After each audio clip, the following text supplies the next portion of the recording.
A fome circunda a nossa narrativa há muito tempo. Você tem romances clássicos sobre o tema, a começar com o 15 da Raquel de Queiroz, um grandíssimo clássico da nossa narrativa. Nesta linha segue o novo romance de Cláudia Nina, Benedita, onde, a partir de uma frase que ela ouviu de uma mulher, e ela vai nos contar isso, ela passa a buscar esse imaginário e esse mundo tão real quanto cruel que é o mundo da fome. A temática da fome guia a paisagem que enxerga a escritora Cláudia Nina. E é sobre isso que a gente conversa. Cláudia, bom, vamos falar de Benedita, né? O seu novo romance. É interessante porque você busca aquilo que o Glauber Rocha chamou de estética da fome, que vem com o romance de 30, né? Há muito estudado nessa questão do romance de 30, que são a vida de comunidades, das comunidades pobres do Nordeste, né? Quer dizer, o que é que lhe despertou para essa temática?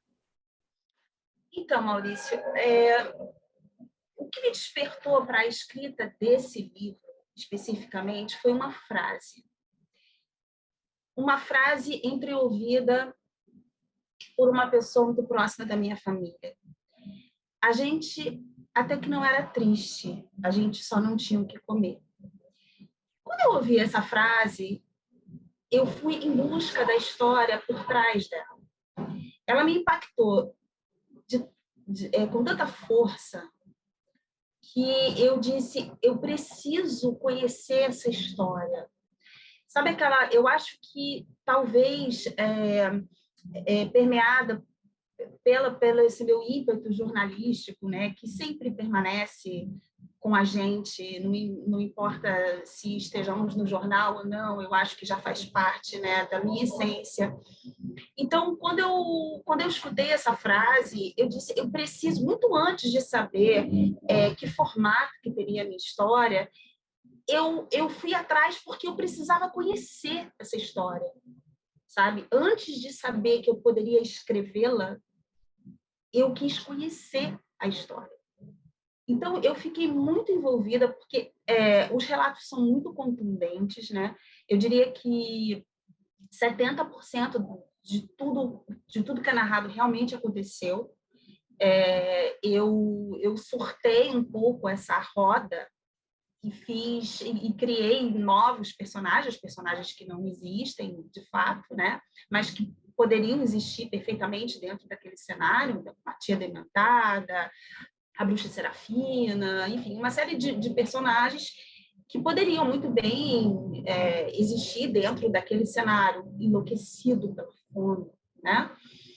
Então, o que me norteou foi isso, sabe? Foi a força dessa frase, muito antes de qualquer estética, muito antes de qualquer possibilidade de vou fazer um romance sobre a, sabe? A necessidade da escrita, ela veio naturalmente depois que eu fui coletando os episódios, eu construí a espinha dorsal desse texto, que é toda ela feita de realidade, tá? E a partir daí, aí já no momento em que eu decidi que eu escreveria um romance, aí sim eu comecei a buscar os elementos que seriam da composição dessa estética a que você se refere. Mas isso foi só num segundo momento. Entendeu? É porque ele está muito centrado mesmo, né? Nessa questão da linguagem, da própria estrutura do romance de 30, quer dizer, que foi mais marcante no romance de 30, mas que já até outros relatos anteriores também tem muito isso. Agora, ficou muito também, me pareceu da leitura, uma história passada, como se a gente tivesse superado o problema, né? Toda aquela vivência da Benedita, né? Houve uma intenção nesse sentido, quer dizer, onde estaria o ponto de atualidade do romance? Houve uma intenção porque, especialmente porque a dona da frase, a pessoa que me soprou essa frase, ela é uma pessoa que vivenciou a redenção. Então, ela é a pessoa que atravessou o deserto da fome, que pegou um ônibus e veio para cá e se formou e venceu.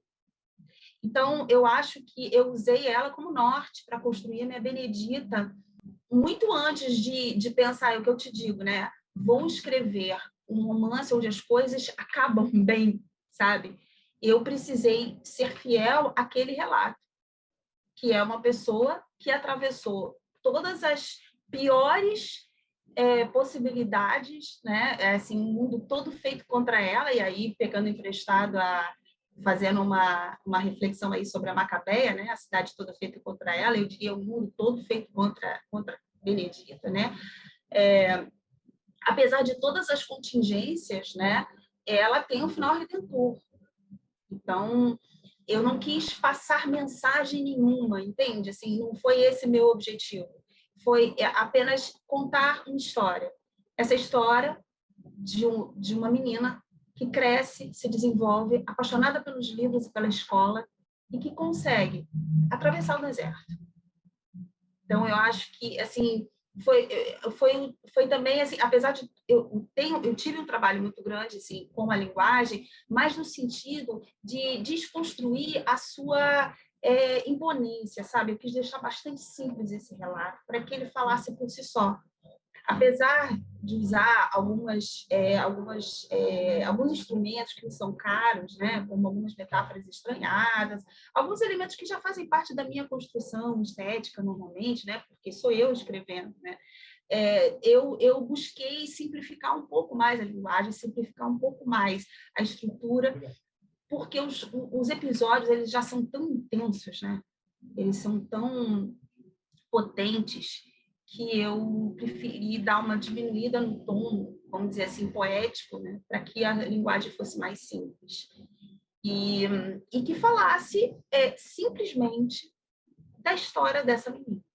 A intenção era mesmo do relato quase jornalístico, uma volta àquela literatura do novo jornalismo, né, que se convencionou a partir dos anos 70. Aqui no caso do Brasil foi muito praticado pelos Zé Louzeiro. O Zé Louzeiro é que teve mais essa preocupação nos seus relatos, no caso policiais, né, mas que buscava ser o mais fiel possível ao universo que ele estava tentando descrever, né, que ele buscava descrever. Quer dizer, a sua intenção, então, ao começar o romance, foi exatamente buscar a essência do relato para que o relato falasse por si.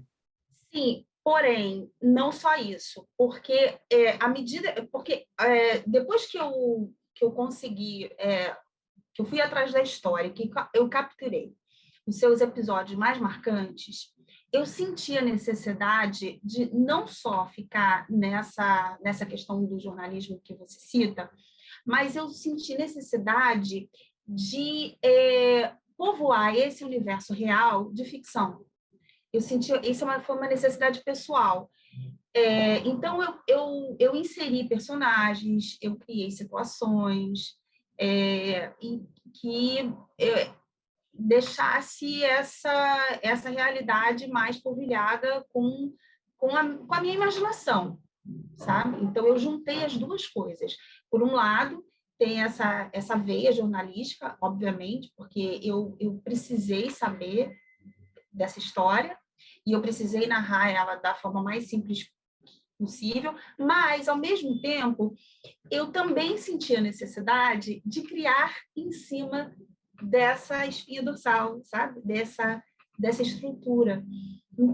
Então aí eu fui criando algumas imagens, sabe, Maurício? Por exemplo, eu imaginei aquela mãe num quarto, numa velhinha pequenininha, diminuta, quase desaparecendo, sabe? Chegando tão perto da vela, quase queimando os cílios.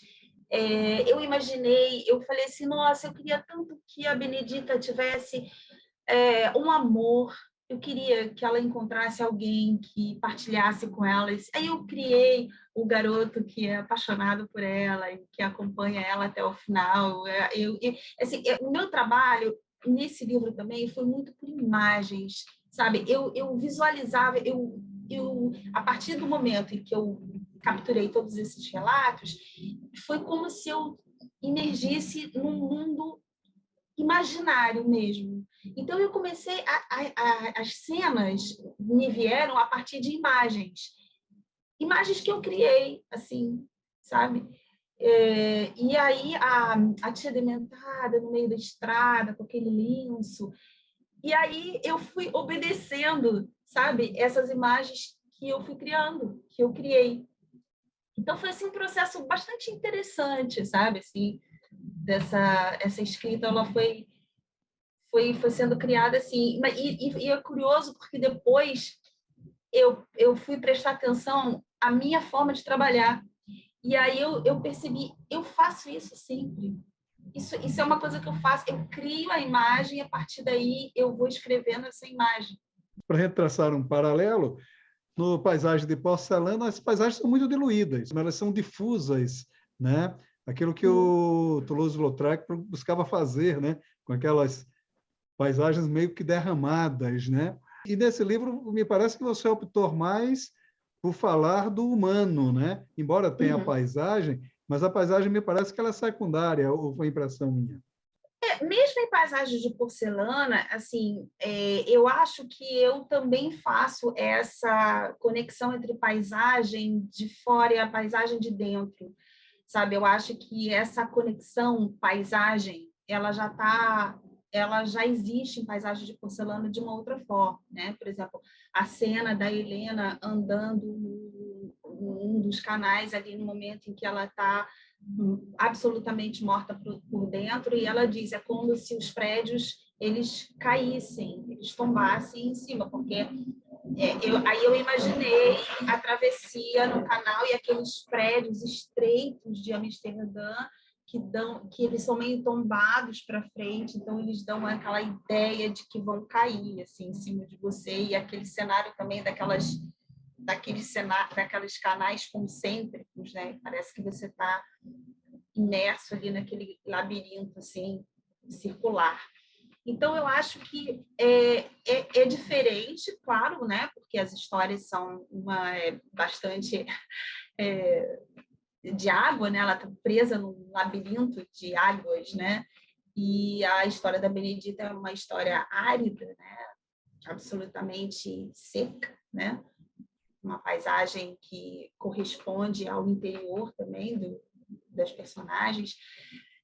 Mas eu acho que essa conexão ela é existente, e aí você vê, essa conexão também existe no meu romance juvenil, Amor de Longe, essa interação entre a cidade e a personagem, primeiro a personagem no Rio de Janeiro, depois a personagem em Porto Alegre, essa relação que ela estabelece com a cidade, né? E como uma cidade transforma ela por dentro.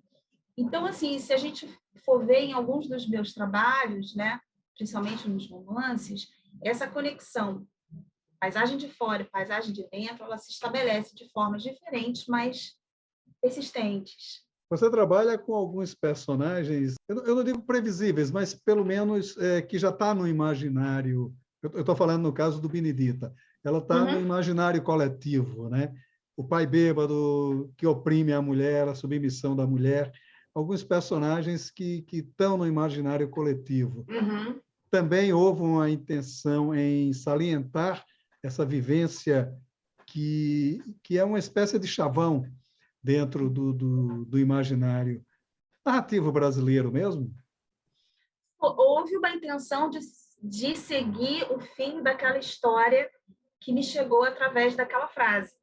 Porque essas circunstâncias são circunstâncias vividas por aquela personagem, por aquela dona daquela voz que eu te falei, né? Então, mas é claro que eu povoei de outras situações, né? O olho do pai andando pela casa, os meninos com medo daquele olho, enfim, sabe? O imaginário veio ao longo desses relatos, mas o objetivo, assim, aí eu vou ao encontro daquela sua primeira pergunta, né? Esse final, ele foi com que objetivo, né? Então, assim, novamente, foi com o objetivo de corresponder àquela história, porque esse pai realmente existiu, né? Essa mãe realmente existiu. E, por incrível que pareça, os episódios mais devastadores também aconteceram. Eu não vou falar tudo, que é para não entregar toda a história, mas, assim, os episódios mais... que são...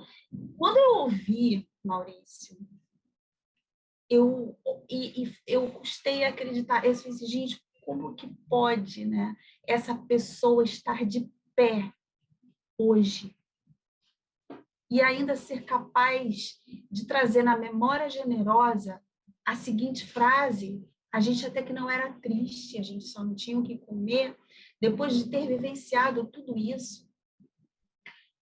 E foi muito interessante esse processo, porque